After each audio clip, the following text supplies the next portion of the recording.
அதிகாரம் 106. அல்லேலூயா. கர்த்தரை துதியுங்கள், அவர் நல்லவர், அவர் கிருபை என்றும் உள்ளது. கர்த்தருடைய வல்லமையான செய்கைகளை சொல்லி அவருடைய துதியை எல்லாம் பிரஸ்தாபப்படுத்தத்தக்கவன் யார்? நியாயத்தை கை கொள்ளுகிறவர்களும் எக்காலத்திலும் நீதியை செய்கிறவர்களும் பாக்கியவான்கள். கர்த்தாவே, நீர் தெரிந்து கொண்டவர்களின் நன்மையை நான் கண்டு உம்முடைய ஜாதி மகிழ்ச்சியால் மகிழ்ந்து உம்முடைய சுதந்திரத்தோட மேன்மை பாராட்டும்படிக்கு உம்முடைய ஜனங்களுக்கு நீர் பாராட்டும் கிருபையின்படி என்னை நினைத்து உம்முடைய இரட்சிப்பினால் என்னை சந்தித்தருளும். எங்கள் பிதாக்களோடும் கூட நாங்களும் பாவம் செய்து அக்கிரமம் நடப்பித்து ஆகாமியம் பண்ணினோம். எங்கள் பிதாக்கள் எகிப்திலே உம்முடைய அதிசயங்களை உணராமலும் உம்முடைய கிருபைகளின் திரட்சியை நினையாமலும் போய் சிவந்த சமுத்திர ஓரத்திலே கலகம் பண்ணினார்கள். ஆனாலும் அவர் தமது வல்லமையை வெளிப்படுத்தும்படி தம்முடைய நாமத்தின் நிமித்தம் அவர்களை ரட்சித்தார். அவர் சிவந்த சமுத்திரத்தை அதட்டினார், அது வற்றி போயிற்று. தரையில் நடக்கிறது போல அவர்களை ஆழங்களில் நடந்து போக பண்ணினார். பகைஞன் கைக்கு அவர்களை விலக்கி ரட்சித்து சத்துருவின் கைக்கு அவர்களை விலக்கி மீட்டார். அவர்கள் சத்துருக்களை தண்ணீர்கள் மூடிக்கொண்டது, அவர்களில் ஒருவனும் மீந்திருக்கவில்லை. அப்பொழுது அவர்கள் அவருடைய வார்த்தைகளை விசுவாசித்து அவருடைய துதியை பாடினார்கள். ஆனாலும் சீக்கிரமாய் அவருடைய கிரியைகளை மறந்தார்கள். அவருடைய ஆலோசனைக்கு அவர்கள் காத்திராமல் வனாந்தரத்திலே இச்சையுள்ளவர்களாகி அவாந்தர வெளியிலே தேவனை பரீட்சை பார்த்தார்கள். அப்பொழுது அவர்கள் கேட்டதை அவர்களுக்கு கொடுத்தார்கள். ஆத்துமாக்களிலோ இளைப்பை அனுப்பினார். பாளையத்தில் அவர்கள் மோசையின் மேலும் கர்த்தருடைய பரிசுத்தனாகிய ஆரோனின் மேலும் பொறாமை கொண்டார்கள். பூமி பிளந்து தாத்தானை விழுங்கி அபிராமின் கூட்டத்தாரை மூடி போட்டது. அவர்கள் கூட்டத்தில் அக்கினி பற்றி எரிந்தது. அக்கினி ஜுவாலை துன்மார்க்கரை எரித்து போட்டது. அவர்கள் ஒரேவிலே ஒரு கன்றுக்குட்டியை உண்டாக்கி வார்ப்பிக்கப்பட்ட விக்கிரகத்தை நமஸ்கரித்தார்கள். தங்கள் மகிமையை புல்லை தின்கிற மாட்டின் சாயலாக மாற்றினார்கள்.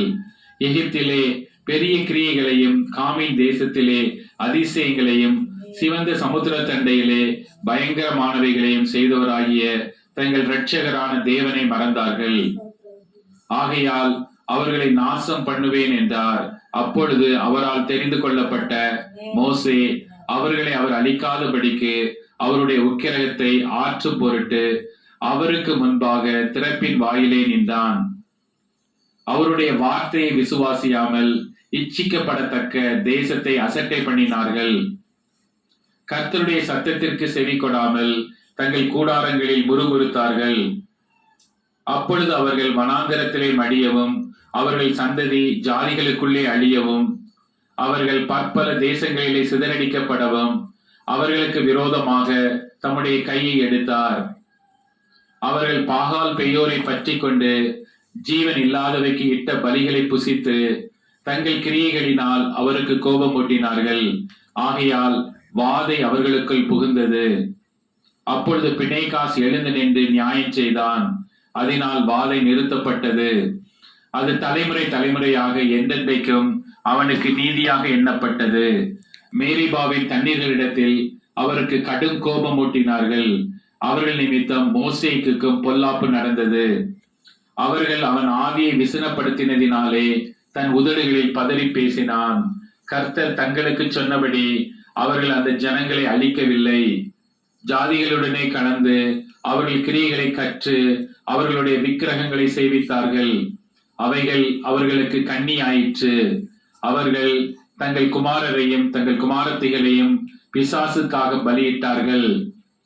அவர்கள் கானான் தேசத்து விக்கிரகங்களுக்கு பலியிட்டு தங்கள் குமாரத்திகளுடைய குற்றமில்லாத இரத்தத்தை சிந்தினார்கள். தேசம் இரத்தத்தால் தீட்டுப்பட்டது. அவர்கள் தங்கள் கிரியைகளினால் அசுத்தமாகி தங்கள் செய்கைகளினால் சூரம் போனார்கள். அதனால் கர்த்தருடைய கோபம் தமது ஜனத்தின் மேல் மூண்டது. அவர் தமது சுதந்திரத்தை அருவருத்தார். அவர்களை ஜாதிகளுடைய கையில் ஒப்புக் கொடுத்தார். அவர்களுடைய பகைஞர் அவர்களை ஆண்டார்கள். அவர்களுடைய சத்துருக்கள் அவர்களை ஒடுக்கினார்கள். அவர்களுடைய கையின் கீழ் தாழ்த்தப்பட்டார்கள். அநேகந்தரம் அவர்களை விடுவித்தார். அவர்களோ தங்கள் யோசனையினால் அவருக்கு விரோதமாய் கலகம் பண்ணி தங்களுடைய அக்கிரமத்தினால் சிறுமைப்படுத்தப்பட்டார்கள். அவர்கள் கூப்பிடுதலை அவர் கேட்கும் போதோ அவர்களுக்கு உண்டான இடுக்கத்தை அவர் கண்ணோக்கி அவர்களுக்காக தமது உடன்படிக்கையை நினைத்து தமது மிகுந்த கிருபையின்படி மனஸ்தாபப்பட்டு அவர்களை சிறைப்பிடித்த யாவரும் அவர்களுக்கு இரங்கும்படி செய்தார். எங்கள் தேவனாகிய கர்த்தாவே, நாங்கள் உமது பரிசுத்த நாமத்தை போற்றி உம்மை துதிக்கிறதில் மேன்மை பாராட்டும்படி எங்களை ரட்சித்து எங்களை ஜாதிகளிலிருந்து சேர்த்தருளும். இஸ்ரவேலின் தேவனாகிய கர்த்தர் அநாதியாய் என்றென்றைக்கும் ஸ்தோத்தரிக்கப்படத்தக்கவர். ஜனங்கள் எல்லாரும் ஆமீன் அல்லேலூயா என்பார்களாக.